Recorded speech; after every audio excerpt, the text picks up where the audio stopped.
we stand? Well, a lot of people slouch actually, they don't actually stand. If you're a guy, I'm going to call you a pink flamingo if you stand on one leg, drop the other hip down and forward. That has a lot of implications within the body as to muscles turning on and turning off the way they should and shouldn't. When you stand on one leg, the hip that you stand on, you turn the glutes off on that side. On the other side, you turn them excessively on. So if you're an athlete, you could blow a hamstring or tear a hamstring, because the glute's not working, so the hamstring has to do the work of the glute and the hamstring. Okay, I'll go backwards here. Gluteus maximus, strongest muscle in the body by volume, and it's also the primary hip extensor, so it's the one that pulls your leg backwards. The hamstring's a secondary hip extensor, so if the primary's not working, guess what? The secondary does the work of the primary and the secondary. So if the glute's down, then bang, the hamstring does way too much work. Common problem for most people with hamstring problems. You know, people come into me, hamstring strains, tears, I work on them immediately, and yeah, everyone says you can't, but if you work on the glute, guess what? It's not the hamstring.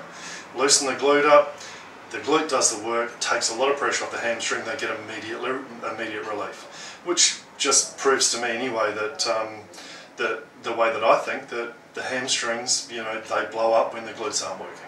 It's functional. The other side, if the glute locks up, then we start bending through our lower back as opposed to through our hip. So then the hamstring has to do the work of the glute, the hamstring, and bend you at the lower back, so it's got even more resistance. Not a good thing. So the pink flamingo, what is it? It's standing literally on one leg, and we get medial pain on the side of the side that we stand on, and often we get lateral stuff on the other side. Now you may not actually feel it as pain, it could be just tightness, but if I'm working on you, I will show you where it's sore. It will be medial one side and lateral the other. You can watch someone walking along and they'll have what's called the lurch or Trendelenburg gait pattern. That's when you're walking along, one hip literally drops. And if this side's weak, this side will drop and the leg goes out in front of us. So to check to see whether you've got good posture, whether you're reasonably strong through your hips, walk either on the sand or a bit of wet grass or something like that. Walk for about 10 metres, stop, turn around. Where are your footprints? Are they a little bit to either side, or are they more in line with each other? More in line with each other, you don't have strength in your hip, so you're going to hold up through your lower back. In the long term, you're going to do a lot of lower back problems as well.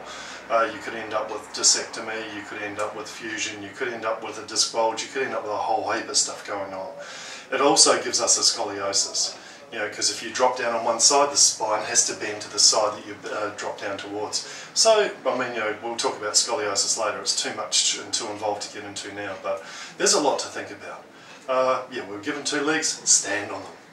If you're a guy, think of yourself as a pink flamingo, pink feathers all over your body if you're standing on one leg, to give you that vivid picture, to think about what you're doing and to give you that snap to change it.